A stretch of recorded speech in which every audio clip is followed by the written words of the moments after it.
Hello friends, welcome to SSC coaching centre. दोस्तों, आज के वीडियो में हम बात करेंगे गणित के इंपॉर्टेंट प्रश्नों की। तो चलिए स्टार्ट करते हैं। पहला सवाल है, वह न्यूनतम संख्या कौन सी है जिसे 213 में जोड़े जाने पर प्राप्त योग 9 से पूरी तरह विभाजित हो जाएगा।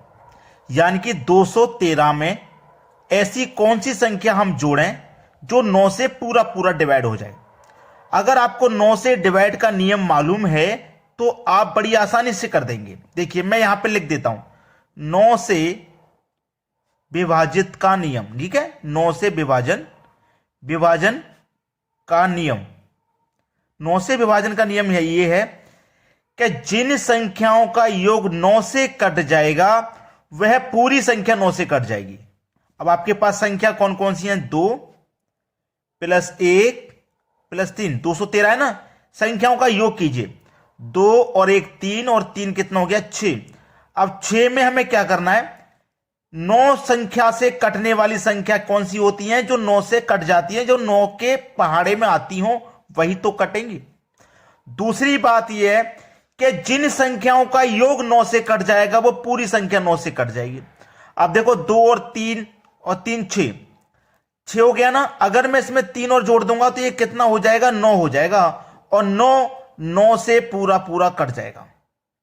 तो मुझे कितना जोड़ना पड़ा? इसमें 3 जोड़ना पड़ा। यानी कि पहला ऑप्शन सही जवाब है। मैंने क्या किया था? संख्याओं का योग ही तो किया है। 2 और 1 3 और 3 6 हो गया ना। मतलब 6 हो गया। अब मुझे 3 और जोड़ना पड़ेगा तो 9 हो जाएगा और 9 मेरा 9 से कट जाएगा। ठीक है, तो 9 से विभाजन का नियम है कि जिन संख्याओं का योग 9 से कट जाएगा वो पूरी संख्या 9 से कट जाएगी। क्लियर है सभी को? चलिए अब देखते हैं अगला प्रश्न। अगला प्रश्न है, ए 12 दिन और बी 24 दिन में एक काम कर सकता है। ए 12 दिन में और बी उसी काम को 24 दिन में कर सकता है। यदि वह 4 दिनों तक साथ काम करें तो काम का कितना अंश बाकी रह जाएगा? टोटल काम कितना है ये नहीं पता। ए एक काम को 12 दिन में कर रहा है, उसी को बी 24 दिन में कर रहा है। अगर हम दोनों का एलसीएम ले लेंगे तो 24 आ जाएगा। एलसीएम का मतलब है यही हमारा टोटल काम है। ए 12 दिन में कर रहा है तो एक दिन में कितना करेगा? 12 से 24 में डिवाइड करो 2 बार में। 24 से 24 को कटाएंगे एक बार में। ए 12 दिन में खत्म कर रहा है, इसका मतलब एक दिन में 2 काम करेगा, तभी तो 12 दिन में 24 काम को करेगा। बी 24 दिन में कर रहा है, मतलब एक दिन में एक करेगा, तभी तो 24 दिन में 24 काम को खत्म करेगा। अब उन्होंने बोला है यदि वह 4 दिनों तक साथ काम करें। अगर साथ में मिलकर के काम करेंगे तो दोनों मिलकर के एक दिन में 3 काम करेंगे। और उन्होंने कितने दिन तक काम किया? 4 दिन तक। यानी कि एक दिन में 3 करेंगे तो 4 दिन में कितना काम कर लेंगे? वो 12 काम कर लेंगे। 12 काम कर लेंगे ना, इतना काम हो जाएगा। पूछ रहा है कितना अंश बाकी रह जाएगा। टोटल काम 24 है, 24 में से 12 काम हो गया तो बचा कितना? 12 काम बचा ना। कितने में से बचा? 24 में से बचा। 12 एकम 12, 12 दूने का 24, यानी कि 1/2। ये आपका आंसर है। ये आंसर आपका सही जवाब हो गया। कितना अंश बाकी रह जाएगा काम का? 1/2, जो कि हमारे बी ऑप्शन में दिया गया है। बिल्कुल सही जवाब। अब देखते हैं अगला प्रश्न। अगला प्रश्न है, 6 सेंटीमीटर भुजा वाले एक समबाहु त्रिकोण का क्षेत्रफल वर्ग सेंटीमीटर में क्या होगा? समबाहु त्रिकोण का क्षेत्रफल, त्रिकोण मतलब त्रिभुज, तो यहां पे मैं लिख देता हूं समबाहु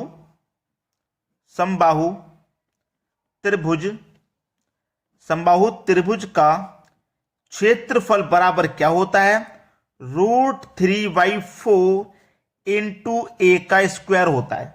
ठीक है, चलिए √3/4 इंटू ए का मान आपको दिया गया है 6 सेंटीमीटर। ए का मान 6 सेंटीमीटर, तो ए स्क्वायर है मतलब 6 इंटू 6 हो जाएगा। भाई ए स्क्वायर का मतलब क्या? ए इंटू ए की वैल्यू आपकी 6 है तो मतलब 6 इंटू 6 हो जाएगा। ठीक है, चलिए अब इसको देखिए सॉल्व करेंगे। 2 से कटेगा ये 2 बार में और 2 से कट जाएगा ये 3 बार में। ठीक है, कट गया ना। और ये 2 से ये 6 कट जाएगा 3 बार में। ठीक है, तो ये आपके पास क्या हो गया? √3 इंटू 3 गुने 3 कितना हो जाएगा? ये 9। तो आपका आंसर क्या हो जाएगा? 9 √3, 9 √3। मल्टीप्लाई में आगे पीछे लिख सकते हैं, तो 9√3 जो कि हमारे डी ऑप्शन में है, यानी कि डी ऑप्शन प्रश्न का बिल्कुल सही जवाब। चलिए अब देखेंगे अगला सवाल। अगला प्रश्न है 20% और 25% की लगातार दो छूटों पर प्रभावी छूट क्या होगी। देखिए इसके लिए फॉर्मूला होता है a प्लस बी प्लस का AB/100। मैंने बहुत बार ये फॉर्मूले पर पहले भी सवाल कराए हैं। पहले वाली वैल्यू a, दूसरी वाली b लेंगे आप। अब ये दोनों छूट हैं, छूट है ना, छूट है तो ये भी माइनस रहेगा, ये भी माइनस, छूट के लिए माइनस और लाभ के लिए प्लस। चलिए हमारा a कितना है 20% की छूट यानी कि माइनस का 20, b हमारी छूट है यानी कि ये 25% की छूट यानी ये माइनस का 25, और माइनस माइनस क्या होता है प्लस। a आपका 20 है इंटू b आपका 25 है, बटे में कितना है 100 है। ठीक है, चलो कटाएंगे 25 से 100 4 बार में कट जाएगा, 4 से 20 5 बार में, माइनस का 20 माइनस का 25 मिलकर के माइनस का 45, और ये क्या है प्लस का 5। माइनस के 45 में से प्लस का 5 घट जाएगा यानी कि माइनस का 40%। तो छूटों पर प्रभावी छूट क्या होगी, यानी कि दोनों छूटों को मिलाकर के एक छूट क्या बनेगी आपकी 40% की बनेगी। यही हो जाएगा सही जवाब 40%। बी ऑप्शन प्रश्न का बिल्कुल सही जवाब है। अब देखेंगे अगला क्वेश्चन। अगला क्वेश्चन है 12,400 रुपए के लाभ को 5, 7, 8 के अनुपात में ए, बी और सी के बीच विभाजित करना है। ए, बी और सी के बीच में विभाजित करना है। इनका अनुपात है 5, 7 और 8। ठीक है, विभाजित करना है। तो बी को कितने रुपए मिलेंगे। देखिए योग कितना है 12,400 रुपए है, टोटल रुपए 12,400 हैं। ये योग है ए, बी, सी तीनों का। जब आपके पास योग है तो आप अनुपात का भी योग करेंगे, 8, 7, 15, 5, 20। तो इस योग में अनुपात के योग से डिवाइड कर दीजिए, 0 से 0 कट जाएगा, 2 से कटाएंगे, 2 छिक्के 12, 2 दूने का 4, 1 0 यानी कि 620 बार में कट गया। बी को कितने रुपए मिलेंगे, यानी कि बी का हिस्सा कितना है अनुपात में 7, तो 620 का मल्टीप्लाई 7 से कर दो आप। 7 का 0 में करेंगे 0, 7 दूने के 14 का 4, कैरी का 1, 7 छिंग 42 और कैरी का 1 43, यानी कि 43 40। बी का हिस्सा कितना है 4,340 रुपए का, 4,340 यानी कि पहला ऑप्शन सही जवाब। क्लियर है सभी को। अब देखते हैं अगला प्रश्न। अगला प्रश्न है एक गांव में 30% लोग शिक्षित हैं। यदि गांव की कुल जनसंख्या 6,600 है तो अशिक्षित लोगों की संख्या बताइए। अशिक्षित मतलब पढ़े लिखे नहीं होते, अनपढ़ लोगों की पूछा है। ठीक है, देखिएगा टोटल गांव की जनसंख्या 6,600 है, यानी कि ये 100% का मान है आपके पास, 100% का मान है ये। इस 100% में से यानी कि 6,600 में से 30% लोग शिक्षित हैं, 30% लोग शिक्षित हैं। अब 30% शिक्षित हैं इसमें से, तो इसका मतलब अशिक्षित कितने होंगे 70% अशिक्षित होंगे। ठीक है, अशिक्षित होंगे 70%।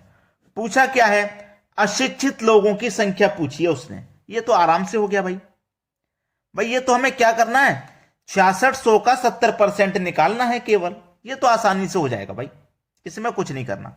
ठीक है, 6600 का, ये 6600 टोटल संख्या है हमारे पास, 70% अशिक्षित है, तो 6600 का हम 70% निकाल लेंगे। परसेंट का मतलब बटे में 100, 0 से 0 गया, 0 से 0, 7 का मल्टीप्लाई 0 में करेंगे तो 0 हो जाएगा, 7 छिंग 42 का 2, कैरी का 4, 7 छिंग 42 में 4 जोड़ देंगे 46, 4,620 ये सही जवाब है। अशिक्षित लोगों की संख्या 4,620 है। किस ऑप्शन में 4,620, सी ऑप्शन में। सी ऑप्शन हो जाएगा प्रश्न का बिल्कुल सही आंसर। तो ऐसे प्रश्नों से बिल्कुल परेशान मत होइएगा। अब देखेंगे अगला क्वेश्चन। अगला क्वेश्चन है यदि किसी विद्यालय में 70% लड़के और लड़कियों की संख्या 504 है तो लड़कों की संख्या क्या होगी। देखिए विद्यालय में जो भी स्टूडेंट होंगे लड़का लड़की दोनों मिलाकर के अपने आप में 100% होंगे, जिसमें से 70% लड़के हैं। ठीक है, 100 में से जब 70% लड़के हैं तो लड़कियां कितनी होंगी? 30% लड़कियां होंगी। ये तो क्लियर हो गया ना यहां तक। अब देखो प्रतिशत में लड़कियां 30% हैं और संख्या में कितनी है? 504, यानी कि 30% की वैल्यू 504 है।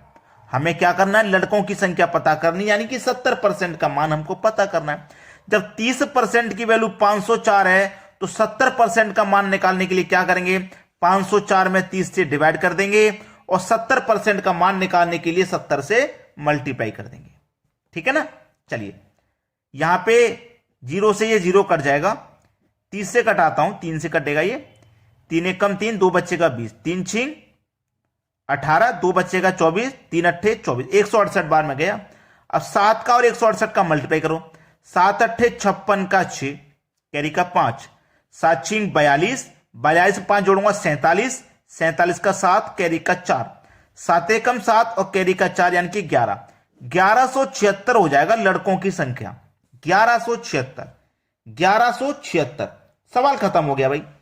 सी ऑप्शन प्रश्न का बिल्कुल सही जवाब। तो सभी को प्रश्न अच्छे से समझ में आ गया, यहां पे किसी को कोई दिक्कत यहां पे बिल्कुल भी नहीं होनी चाहिए। ठीक है, चलिए अब देखते हैं अगला सवाल। अगला प्रश्न है, एक परीक्षा में कुल परीक्षार्थियों में 70% उत्तीर्ण हुए, यदि अनुत्तीर्ण की संख्या 420 है तो परीक्षार्थियों की कुल संख्या कितनी है? देखिए जितने विद्यार्थी होंगे यानी कि जितने परीक्षार्थी होंगे वो अपने आप में 100% होंगे। अब 100% में से 70% उत्तीर्ण हुए हैं, 70% उत्तीर्ण हुए हैं, तो अनुत्तीर्ण कितने हुए होंगे? 30%। ये तो फेल हो गए ना भाई। फेल को क्या बोलते हैं? अनुत्तीर्ण को तो फेल बोलते हैं। जब 70% पास हुए हैं 100 में से तो फेल 30% हो गए। अब फेल 30% हैं और संख्या में 420 है, यानी कि 30% की वैल्यू 420 के बराबर है। जब 30% की वैल्यू 420 के बराबर तो 100% निकालने के लिए क्या करेंगे? इस 30 से डिवाइड कर देंगे। 100% का मान निकालने के लिए 100 से मल्टीप्लाई। भाई 100% का मान ही तो पूछ रहा है, कुल संख्या पूछा है, यानी कि 100% का मान। देखो 0 से 0 गया, 3 से कटाऊंगा, 3 एक कम 3, 1 बचेगा 12, 3 चौके 12, 14 का 100 में मल्टीप्लाई कर दो 1400। सवाल यही खत्म। ये आपके सवाल का क्या हो गया? बिल्कुल सही जवाब 1400, जो किसी ऑप्शन में दिया गया है। क्लियर है सभी को? अब देखते हैं अगला प्रश्न। अगला प्रश्न है, चीनी की कीमत में 25% वृद्धि हो गई, यदि चीनी पर उतना खर्च बढ़ाना ना चाहें तो उसकी खपत में कितनी कमी करनी होगी? जैसे कि मान लो पहले 100 रुपए में 1.5 किलो चीनी आ रही थी, अब आ रही है 100 रुपए में 1 किलो। हमें पहले खर्चा 1.5 किलो का था, लेकिन अब उतनी ही कीमत में 1 किलो आ रही है, तो हमें खर्च नहीं बढ़ाना, हमें 1 किलो से काम चलाना है। तो हमें अपनी खपत में कितनी कमी करनी होगी? जैसे मान लो हम एक दिन में 100 ग्राम चीनी खा रहे थे, अब उसमें हमें कमी करनी पड़ेगी, 100 ग्राम से कम खानी पड़ेगी, 60 ग्राम, 70 ग्राम, 80 ग्राम, तभी तो बैलेंस बनेगा। बिल्कुल वही तरीका है। तो प्रतिशत कमी निकालनी है हमें, यहां पे प्रतिशत कमी। तो प्रतिशत कमी बराबर आपको क्या लिखना है? R बटे 100 प्लस R गुने 100। याद रखना, जब कमी का प्रश्न रहेगा तो यहां प्लस करते हैं, और जब लाभ का प्रश्न रहेगा तो यहां माइनस करते हैं। अपोजिट रहता है, कमी वाले में प्लस और लाभ वाले में माइनस। ठीक है, चलो प्रतिशत कमी बराबर हमको निकालनी है। आर मतलब रेट, रेट कितना है? 25 का है। 100 में जोड़ देंगे 25 तो ये 125 हो जाएगा, गुने 100। ठीक है, 25 से 125 5 बार में गया, 5 से 100 20 बार में गया, 20% की कमी हो जाएगी। सवाल खत्म। बी ऑप्शन बिल्कुल सही जवाब है। चलिए अब देखेंगे अगला क्वेश्चन। अगला सवाल है, यदि ए की आय बी की आय से 25% कम हो तो बी की आय ए की आय से कितने प्रतिशत अधिक है? अब यहां पे भाई बहुत अच्छा सवाल उसने कह दिया। अभी अभी जो फॉर्मूला हम लगा करके आ रहे हैं वहीं से करेंगे, उसी फॉर्मूले से यहां पे हम कर लेंगे, कोई दिक्कत नहीं है। ठीक है, दो तरीके हैं इस प्रश्न को करने के लिए, लेकिन जो आसान तरीका है ना वही मैं आपको बता रहा हूं, वृद्धि वाला तरीका। ठीक है, चलिए प्रतिशत वृद्धि निकालनी है। ठीक है, प्रतिशत वृद्धि बराबर R बटे 100। मैंने क्या बोला था पिछले क्वेश्चन में? कमी थी तो प्लस किया, वृद्धि होगी तो माइनस करेंगे, गुने 100। चलिए प्रतिशत वृद्धि अब निकल के आ जाएगी आपकी। R निकालो कितना है? R आपका 25 है, 100 में से माइनस कर देंगे 25 को, तो 75 गुने 100। ठीक है, 25 से 75 3 बार में गया, 3 से 100 को कटा देंगे, 33 पूर्णांक 1/3% आंसर आ गया। सी ऑप्शन बिल्कुल सही। अब देखो दूसरा तरीका क्या है इसको करने का। एक तरफ ए रखेंगे आप, एक तरफ बी रखेंगे। ठीक है, एक तरफ ए रख लिया, एक तरफ बी रख लिया। उसने बोला ए की आय बी की आय से 25% कम है। ए की आय बी की आय से 25 कम है। अगर बी की 100 होगी, ए की 25 कम है, तो 75 हो जाएगी, है कि नहीं। तो बी की आय ए की आय से कितने प्रतिशत अधिक है? बी की आय कितना अधिक है? 25 प्रतिशत में पूछा है। किससे अधिक है? ए से अधिक है ना, तो 75 गुने 100। 25 से 3 बार में गया, 3 से इसको कटा देंगे, फिर भी वही आंसर आ रहा था। अब करने के तरीके बहुत सारे होते हैं, अलग अलग। ठीक है, मेथड बहुत सारे हैं एक सवाल को करने के लिए, आपको जो बेस्ट लगे उससे कर लीजिए आप। चलिए अब देखेंगे अगला क्वेश्चन। अगला प्रश्न है 136 डिवाइडेड बाई 17 प्लस 17 गुने 13 माइनस 103 माइनस 85 गुने 62 प्लस 145 डिवाइडेड बाई 23 बराबर क्या? आराम से सॉल्व करना है इसको। तो पहले इस ब्रैकेट को सॉल्व करो। 17 से डिवाइड करेंगे 136 में, ये 8 बार चला जाएगा। फिर ये प्लस का साइन है। 17 और 13 का जब आप मल्टीप्लाई करेंगे तो ये 221 हो जाएगा। माइनस का साइन ले लो। 103 में से 85 को आप घटा दोगे, 103 में से 85 को घटा देंगे, 18 बचेगा। ठीक है, अब मल्टीप्लाई का साइन ले लो ये वाला। अब 62 प्लस 145 को आप जोड़ोगे तो ये 207 हो जाएगा। ठीक है, अब डिवाइड करना 23 से, तो डिवाइड में 23 आ जाएगा। ठीक है, ये आंसर बताना इसका क्या होगा।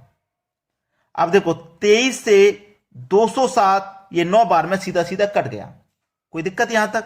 अब देखो इसको लिख लो, 8 प्लस 221। अब देखो 18 गुने 9 होगा, 18 गुने 9। ठीक है, 18 गुने 9 करूंगा मैं, ये माइनस का आएगा। 18 का मल्टीप्लाई 9 से करूंगा तो ये 162 हो जाएगा। कोई दिक्कत यहां तक? अब ये दोनों प्लस प्लस के हैं, इनको जोड़ लो। 8 और 221 को जोड़ूंगा मैं, 229 माइनस कर देंगे इसमें से 162। तो देखो 9 में से 2 जाएगा तो 7, 22 में से 16 जाएगा तो 6, यानी कि आपका आंसर आ जाएगा 67। डी ऑप्शन प्रश्न का बिल्कुल सही आवा। तो उम्मीद करूंगा सभी को प्रश्न समझ में आ गया। लेकिन लाइक नहीं करते बच्चे, लाइक करके जाएं, वीडियो को शेयर करके जाएं, इतना काम जरूर किया करें। ठीक है दोस्तों, धन्यवाद।